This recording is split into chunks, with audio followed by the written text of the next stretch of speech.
Lycoris, fumant dans le cristal, que Bacchus à long flot, partout aille à la ronde éveiller les bons mots. Reine de mes banquets, que Lycoris y vienne, que des fleurs de sa tête elle parle la mienne. Pour enivrer mes sens, que le feu de ses yeux s'unisse à la vapeur des vins délicieux. Amis, que ce bonheur soit notre unique étude.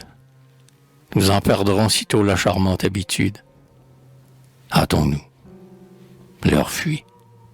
Hâtons-nous de saisir l'instant, le seul instant donné pour le plaisir.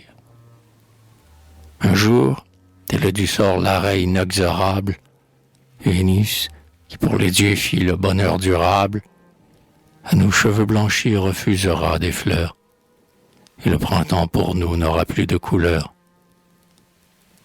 Qu'un sein voluptueux, des lèvres demi-closes, respire près de nous leur haleine de rose, que Phryné sans réserve abandonne à nos yeux de ses charmes secrets les contours gracieux. Quand l'âge aura sur nous mis sa main flétrissante, que pourra la beauté, quoique toute puissante? Vainement exposés à nos regards confus, nos cœurs en la voyant ne palpiteront plus. Il faudra bien qu'armés de la philosophie, oubliant le plaisir alors qu'il nous oublie, la science nous offre un utile secours qui dispute à l'ennui le reste de nos jours. C'est alors qu'exilé dans mon champêtre asile, de l'antique sagesse admirateur tranquille, du mobile univers interrogeant la voix, j'irai de la nature étudier les lois. Par quelle main sur soi la terre suspendue voit mugir autour d'elle, amphitrite étendue. Quel titan foudroyé respire avec effort des cavernes détenant la ruine et la mort. Quel bras guide les cieux, à quel ordre enchaîné le soleil bienfaisant nous ramène l'année. Quel signe au port lointain arrête l'étranger, quel autre sur la mer conduit le passager, quand sa patrie absente et longtemps appelée lui fait tenter l'Euripe et les flots de Malais. Et quel, de l'abondance heureux avant-coureur, arme d'un aiguillon la main du laboureur. Cependant jouissons, l'âge nous y convie. Avant de la quitter, il faut user la vie. Le moment d'être sage est voisin du tombeau.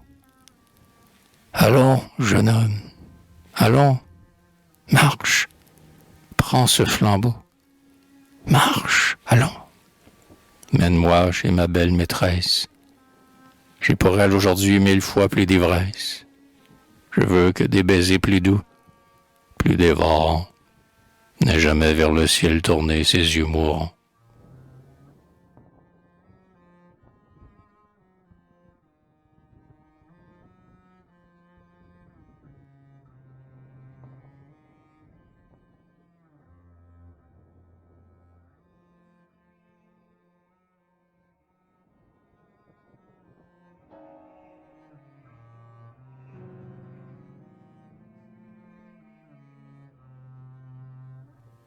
Ah, qu'il porte ailleurs ses reproches austères, d'une triste raison ses farouches conseils, et ses sourcils hideux, ses plaintes amères, de l'orage chagrin lugubre appareil. Lycoris, les amours ont un plus doux langage. Jouissons. Être heureux, c'est sans doute être sage.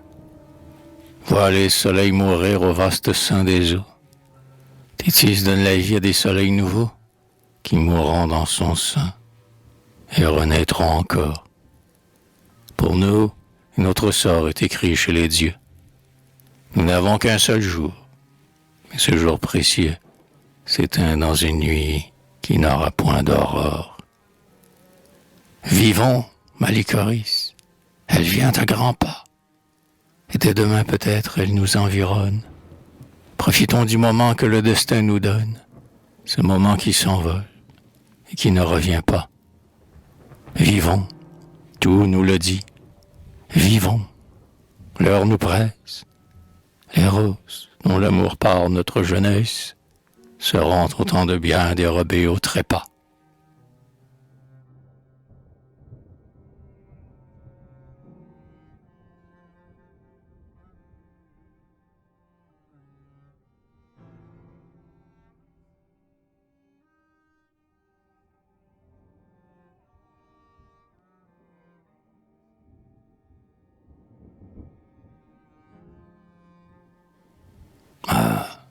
Je les reconnais, et mon cœur se réveille. Ô son, ô douce voix chère à mon oreille. Ô mes muses, c'est vous, vous mon premier amour, vous qui m'avez aimé dès que j'ai vu le jour. Leurs bras, à mon berceau dérobant mon enfance, me portaient sous la grotte où Virgile eut naissance, où j'entendais le bois murmurer frémir, où leurs yeux dans les fleurs me regardaient dormir.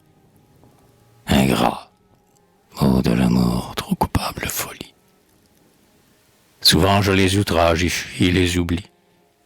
Sitôt que mon cœur est en proie au chagrin, je les vois revenir, le front doux et serein. J'étais seul, je mourrais. Seul, l'icoris absente, de soupçons inquiets m'agitent et me tourmentent. Je vois tous ces appâts et je vois mes dangers.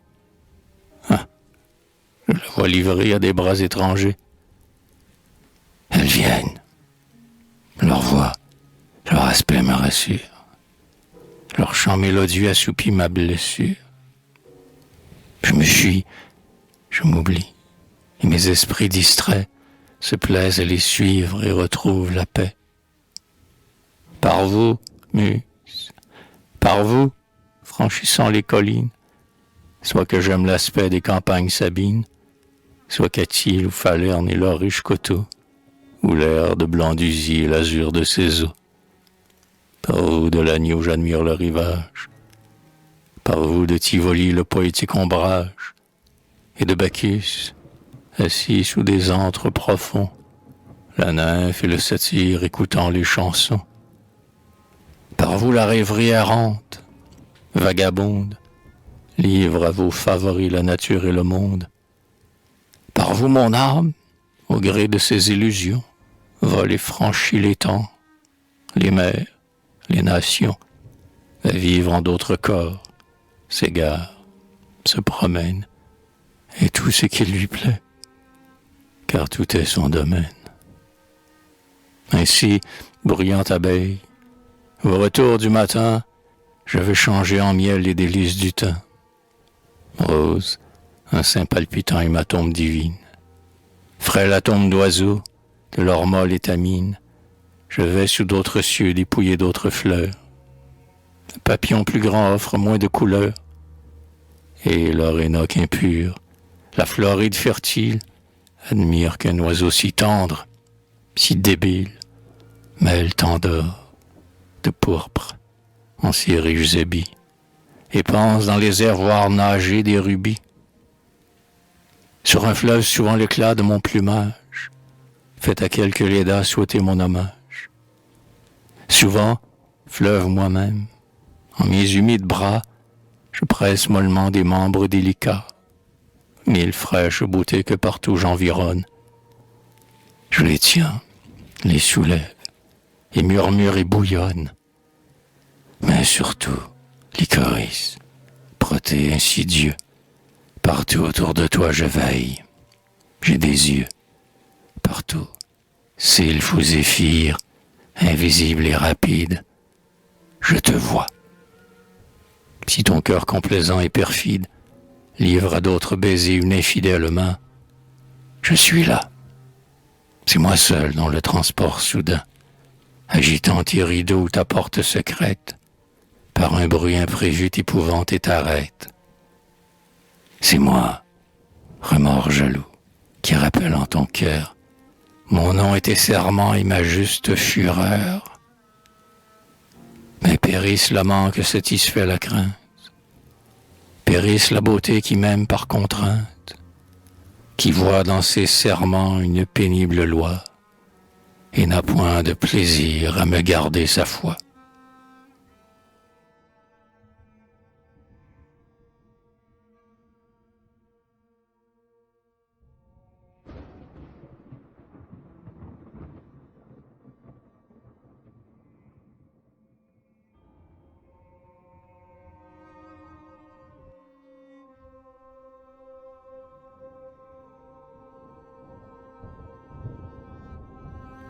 Souvent le malheureux songe à quitter la vie. L'espérance crédule à vivre le convie. Le soldat sous la tente espère, avec la paix, le repos, les chansons, les danses, les banquets. Gémissant sur le soc, le laboureur d'avance voit ses guérets chargés d'une heureuse abondance. Moi, l'espérance émie est bien loin de mon cœur. Tout se couvre à mes yeux d'un voile de langueur. Des jours amers, des nuits plus amères encore. Chaque instant est trempé du fiel qui me dévore, et je trouve partout mon âme et mes douleurs. Le nom de Lycoris, et la honte et les pleurs. Ingrate Lycoris, à feindre coutumé, avez-vous pu trahir qui vous a tant aimé? Avez-vous pu trouver un passe-temps si doux à déchirer un cœur qui n'adorait que vous? Ami, pardonnez-lui. Que jamais vos injures n'osent lui reprocher ma mort et ses parjures. Je ne veux point pour moi que son cœur soit blessé, ni que pour l'outrager mon nom soit prononcé. Ses amis m'étaient chers, ils aimaient ma présence. Je ne veux qu'être seul, je les fuis, les offense, ou bien, en me voyant, chacun avec effroi, balance à me connaître et doute si c'est moi. Est-ce là cet ami, compagnon de leur joie, à de jeunes désirs commus toujours en proie, jeune amant des festins, des vers, de la beauté, ce front pâle et mourant, d'ennui inquiété, est celui d'un vieillard appesanti par l'âge, qui déjà d'un pied touche au fatal rivage.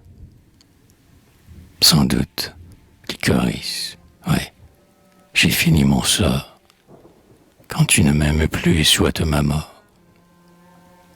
Ami, ouais, j'ai vécu, ma course est terminée.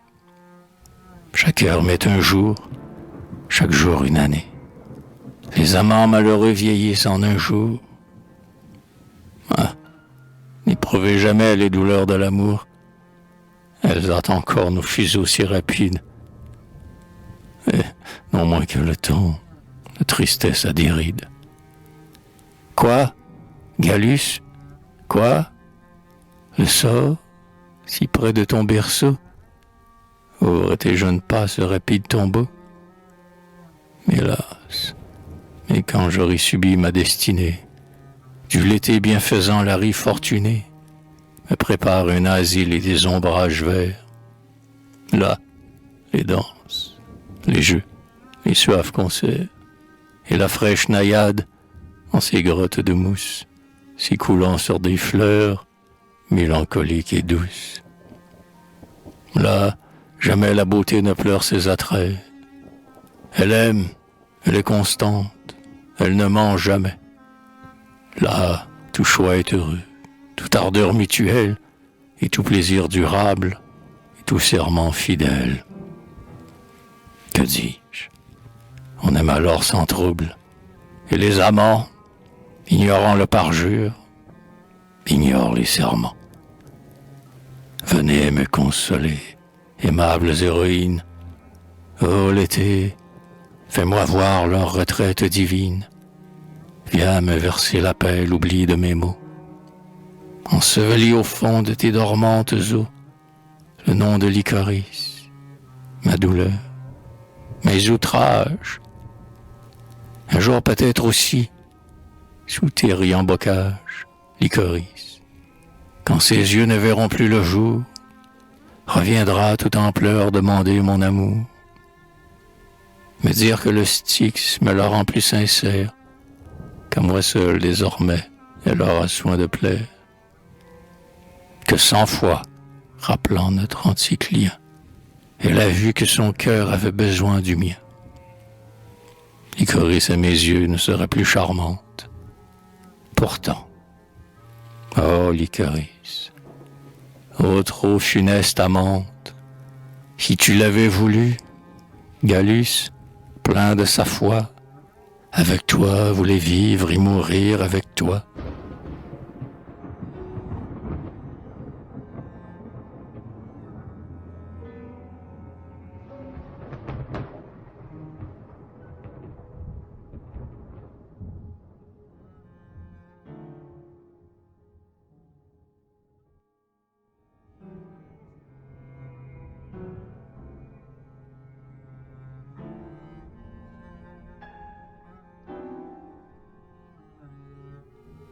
Pourtant, ne m'a-t-elle pas juré d'être infidèle? Mais n'est-ce donc pas moi qu'elle a banni loin d'elle?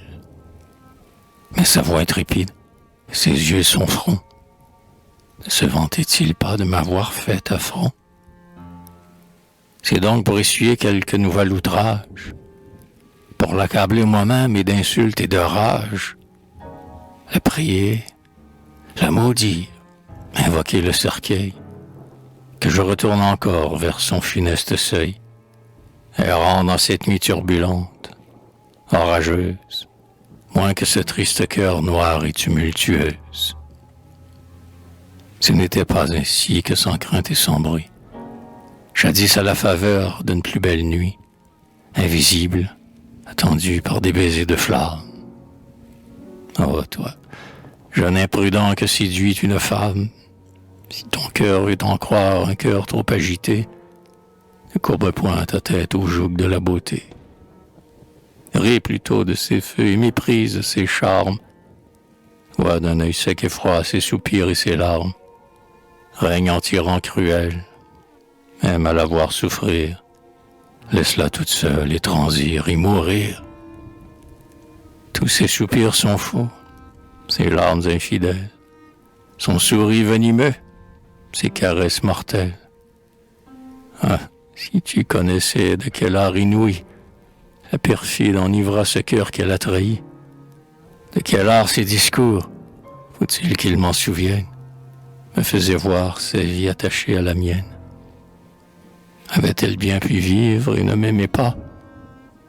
Combien de fois de joie expirant en mes bras, faible, exhalant à peine une voix amoureuse.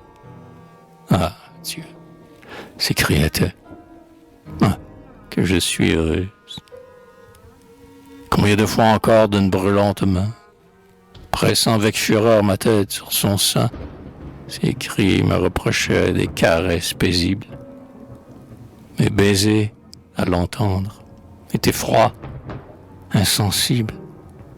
Le feu qui la brûlait ne pouvait m'enflammer, et mon sexe cruel ne savait point aimer.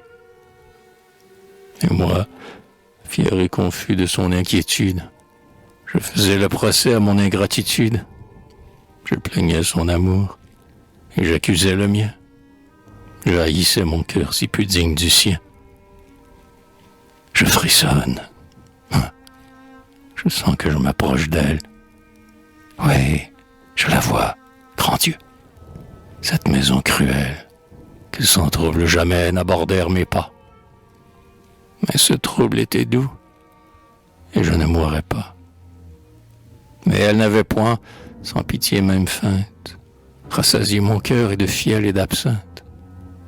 Ah, d'affront aujourd'hui je la veux accabler.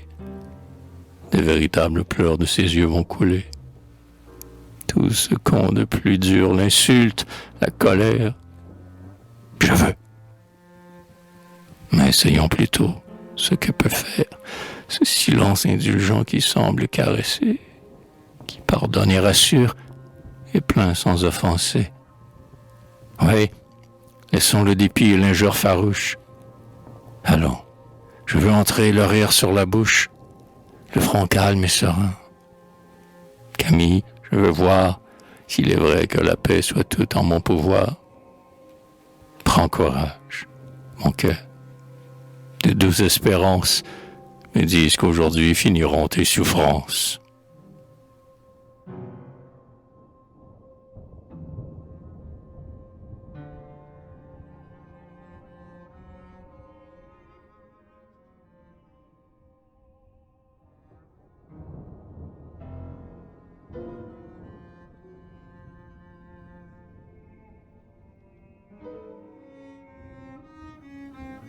Vois ta brillante image à vivre destinée, d'une immortelle fleur dans mes vers couronnés. Étranger, dans mes vers contemplant tes attraits, s'informera de toi, de ton nom, de tes traits. Quelle fut enfin celle qui, dans la France, était la licorice du Gallus de Byzance? De la reine d'amour des jeunes favoris, demanderont Dieu une autre licorice. L'amante inquiétée ou la fidèle épouse te verra dans mes vers et deviendra jalouse. Un enfant d'Apollon, par l'amour excité, fait au ride du temps survivre la beauté.